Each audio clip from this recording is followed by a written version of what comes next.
Alright, so good day everyone. This is our 2-point perspective tutorial. Alright, so let's start. So nakalagay dito yung steps na susundin natin para madali nating maintindihan. So itong reference na nasa ating screen, ito ay excerpt sa Architectural Graphics by Francis D.K. Ching. So ito yung pinag-aralan natin previously.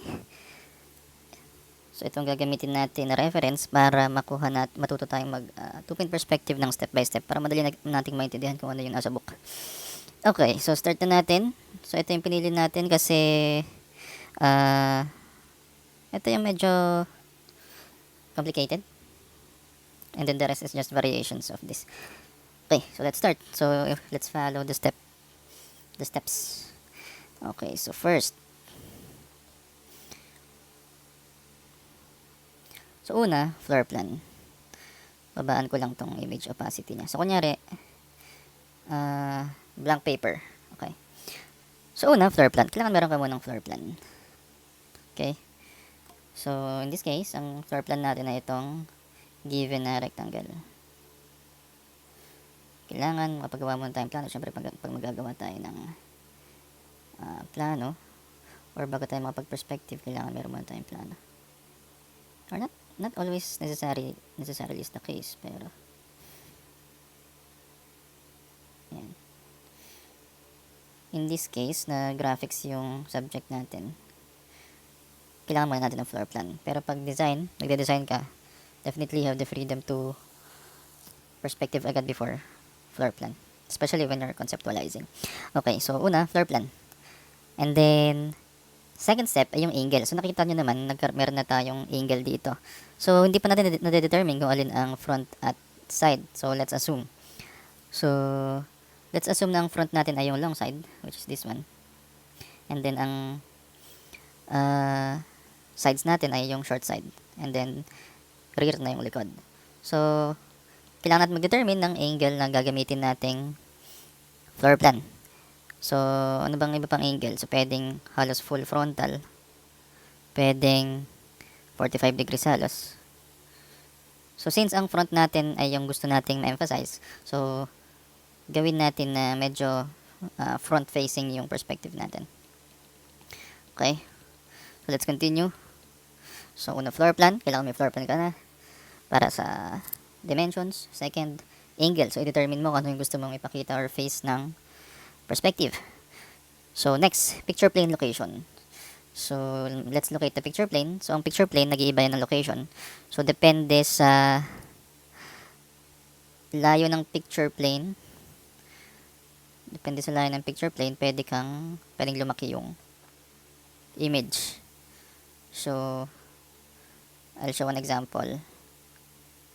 Pwedeng lumaki yung image, yung presentation mo, pero hindi mababago yung distortion or perspective. So I'll quickly show an example ng varying same angle, varying location ng picture plane.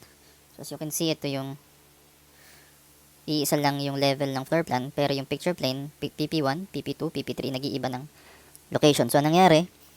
Lumiit or lumaki yung perspective na ginawa dito sa baba. So, yun lang yung pinagkaiba ng picture plane. So, you can place the picture plane. Pwede kayong mag-trial kung gaano kalaki yung picture plane para lang ma-determine nyo yung papel kung gaano mag-fit yung perspective sa papel. So, in this case, gawin natin yung picture plane is directly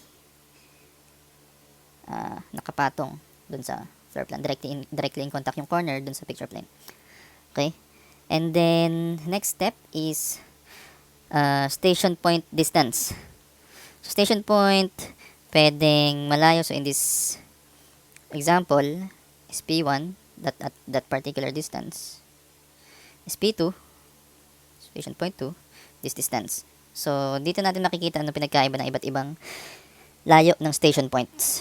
Okay? So, as I've mentioned before sa ating face-to-face classes, yung layo ng station point or nung tao or nung observer, it determines yung distortion nung object. So as you can see dito sa first image, station point niya, mas pointy. And then, habang lumalayo yung viewer, observer, or station point, mas nagiging flatter. So, merong kinalaman yung lapit ng observer sa distortion ng ating perspective. Okay? Okay, so for the sake of explaining this reference, so let's follow it step by step. So, locate the station point at a certain distance, and then 5 is locating the vanishing points. So, ito na. So, let's locate the vanishing point. So, para malocate natin ang vanishing point, ang vanishing point ay parallel ng face ng floor plan. So, parallel. So, yung ruler natin ngayon nakaparallel na. And then, at a distance from the station point.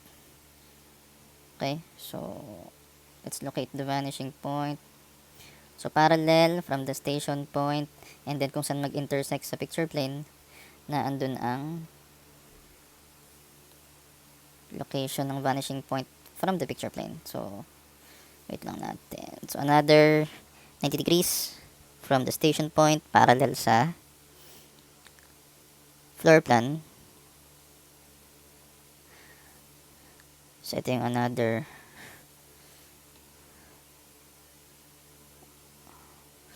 okay, nagbabago yung okay here. And then, since ang vanishing point ay lying sa horizon line, so let's put a horizon line. So, horizon line, yan yung eye level natin. Nipisan lang natin yung horizon line. Horizon line is the eye level, so you should determine the eye level kung gaano kataas yung view na gusto mong i-achieve. And then, yung pinroject natin na 90 degrees parallel from the floor plan, let's project downward. Yan na yung location ng ating vanishing point from at the horizon line. Okay? So, ito na ang ating vanishing point. 1.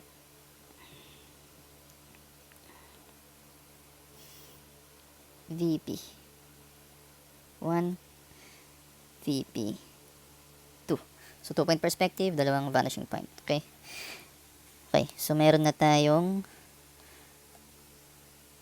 nasa 5th step na tayo. So let's start na munang mag-project. So again, ang projection natin is from the station point and kung saan nag-intersect ang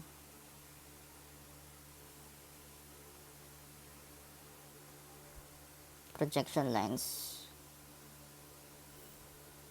sa picture plane. Ibahin na lang natin ng kulay para madaling makita.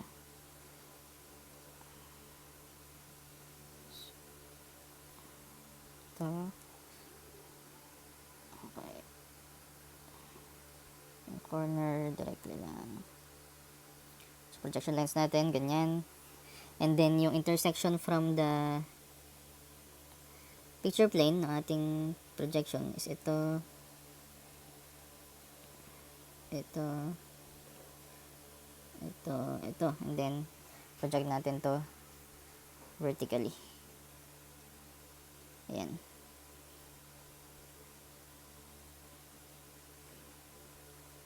Project natin vertical.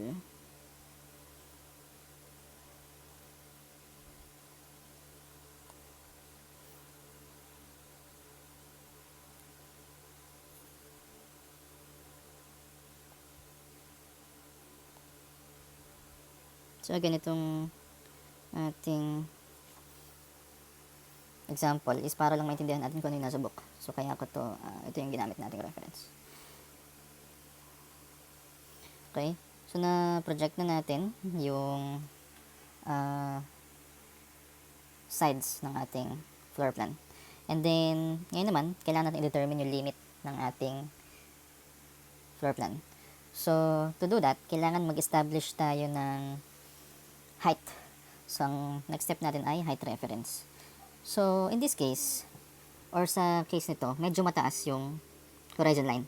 So, let's follow this muna para hindi tayo malito. Okay? So, let's assume na ang ating floor to ceiling ay, or exterior wall ay 3 meters. So, magawa muna tayo ng heights dito. Para hindi tayo mali. So, kailangan meron tayong reference ng height. Ang line na nagme-make sense na maging reference ng height natin is, for exterior perspective, ay yung corner na pinakamalapit sa'yo. In this case, ito. So, bakit yun ang kinukuhanan natin ng reference ng height? Kasi, since yun yung pinakamalapit, yan yung pinakamalaking linya, pinakamataas na linya. So, mas madali kang makapagkuha ng reference kapag mahaba yung iyong reference. Okay? So, let's assume na 3 meters muna yung exterior wall height. And then, kung estimate lang natin ang height ng... Hindi, huwag natin estimate. Sukatin na natin para malinaw. Okay. Nasukat nito. So, syempre, hindi pa ito scale. Sige na nga, i-scale nga natin. Para, let's say 3 meters to. 3 meters. Okay. So, ang ginamit ng reference na to na height ng horizon line ay 2 meters. Approximately. 2 meters. You can see, 2 meters ang height ng horizon line. So, let's put muna guidelines sa height na to. Siguro hatiin natin by 0.5 para madali lang. So, 0.5 yung height ng horizon line, 0.5. Okay, so 3 meters yan. Okay. So, nag-determine tayo ng height na ginamit natin. Again, ito ay designers or nasa gumagawa na, designers prerogative or freedom kung gaano kataas nyo i-determine yung horizon line. So, at this case, 2 meters horizon line, HL height. Ito ay horizon line. Okay, yan. Okay, so nakapag-determine na tayo ng height ng horizon line, and then from there, kaya na nating kunin ang box. Kasi meron na tayong limits ng wall, meron na tayong height. So, kaya na natin siyang mabuo. So, sige, alamin ko muna. Mano-mano muna na ruler para parang manual drafting. Okay. Kapalan natin ng konti. Yan. So, again, na-determine na natin ito kanina kung saan yung extents or limits ng ating walls. Medyo mahirap lang itutok ang digital na ruler. So, kung manual na ruler ito, madali, mas masarap mag-perspective. Okay. So, from here, nagawa na natin yung ating box. So, as you can imagine, kung ang floor plan na to ay mas complicated, so may imagine mo na marami tayong, or may itutuloy natin tong floor plan na to. Okay. So, ito isang example ng step-by-step procedure and two-point perspective kung paano nakuha nitong book, itong reference sa book, at kung paano siya in sequence na ginawa.